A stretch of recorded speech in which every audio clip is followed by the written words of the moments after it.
இப்படி கலகலன்னு சத்தம் போடுற கோதுமை பிஸ்கட்டை தான் நாம இன்னைக்கு பார்க்க போகிறோம். இப்போ தான் ஃபர்ஸ்ட் டைம் நம்மளுடைய சேனலை பார்க்குறீங்கன்னா ப்ளீஸ் சப்ஸ்கிரைப் பண்ணுங்கள். பக்கத்தில் இருக்கிற பெல் ஐக்கனை கிளிக் பண்ண மறந்துடாதீங்க. வாங்க வீடியோக்குள்ளே போகலாம். ஒரு பாத்திரத்தில் ஒரு பவுல் நிறைய கோதுமை மாவை எடுத்துக்குவோம். அதே பவுலில் 3/4 கப் சுகர் எடுத்து நம்ம பவுடர் பண்ணி எடுத்து வச்சுக்குவோம். இந்த கோதுமை மாவோடு அதையும் சேர்த்துக்குவோம். அடுத்ததாக கொஞ்சமாக வெள்ளை எள்ளு சேர்த்துக்குவோம்.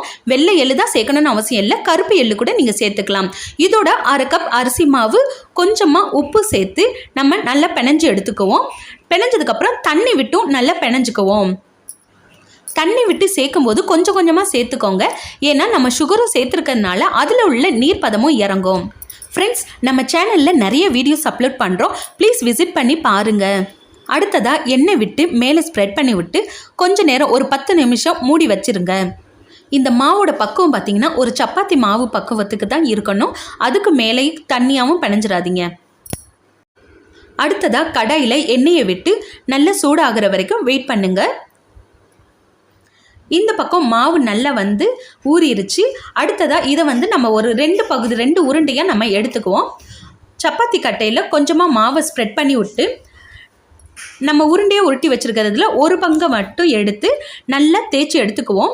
ரொம்ப மெல்லிசாவும் தேய்க்க வேணாம், ரொம்ப மொத்தமாகவும் தேய்க்க வேணாம். நான் இதில் தேய்க்கிற பக்குவத்தை பாருங்கள், அது போலவே நீங்கள் தேய்ச்சி எடுங்க. சைடில் காட்டுறேன் பாருங்கள், இந்த அளவுக்கு மொத்தம் இருந்தால் போதுங்க. இந்த அளவுக்கு தேய்ச்சி எடுத்துக்கோங்க. அடுத்ததாக நம்மளுக்கு பிடிச்ச ஷேப்பில் கட் பண்ணி எடுத்துக்கலாம். மோஸ்ட்லி இதை வெளியில் கடையிலலாம் பார்த்தீங்கன்னா ஸ்கொயர் ஷேப்பில் கட் பண்ணியிருப்பாங்க. நீங்கள் உங்களுக்கு பிடிச்ச ஸ்டைலில் நீங்கள் கட் பண்ணிக்கோங்க. ட்ரையாங்கிள் ஷேப், டைமண்ட் ஷேப், இல்லைன்னா ஸ்கொயர் ஷேப், இந்த மாதிரி எது வேணாலும் நம்மளுக்கு பிடிச்சது தாங்க நம்ம கட் பண்ணி எடுத்துக்கிட்டு எண்ணெய் சூடான பிறகு இதில் கொஞ்சம் கொஞ்சமாக போட்டு எடுத்துக்கலாம். ஸ்டவ் மீடியம் ஃப்ளேமில் இருக்கிற மாதிரி பார்த்துக்கோங்க. ஏன்னா உடனே மேலே கருகிரும், உள்ளே வெந்திருக்காது. அதுக்காக மீடியம் ஃப்ளேம்லேயே வச்சுருங்க. இந்த மாதிரி ப்ரௌனிஷாக வந்ததுக்கப்புறம் ப்ரௌன் கலரில் வந்ததுக்கப்புறம் நீங்கள் எடுத்து சர்வ் பண்ணிக்கோங்க. இந்த மாதிரி பசங்களுக்கு செஞ்சு கொடுத்தீங்கன்னா, வீட்டிலேயே செஞ்சு கொடுத்தீங்கன்னா ஹெல்த்தியாகவும் இருக்கும், அதே சமயம் ஸ்வீட்டாகவும் க்ரன்ச்சியாகவும் அவ்வளோ டேஸ்ட்டாகவும் இருக்குங்க. பிள்ளைங்க ரொம்ப ஆசைப்பட்டு விருப்பப்பட்டு சாப்பிடுவாங்க, திரும்ப திரும்ப கேட்டு சாப்பிடுவாங்க. இதை ஒரு டப்பாவில் ஸ்டோர் பண்ணி வச்சு ஒரு 1 வீக் வச்சு கூட நீங்கள் சாப்பிடலாம், எதுவும் ஆகாது. ஃப்ரெண்ட்ஸ், இந்த வீடியோ உங்களுக்கு பிடிச்சிருந்துச்சுன்னா லைக் பண்ணுங்கள், ஷேர் பண்ணுங்கள், கமெண்ட் பண்ணுங்கள், மறக்காமல் சப்ஸ்கிரைப் பண்ணுங்கள். தேங்க்ஸ் ஃபார் வாட்சிங்.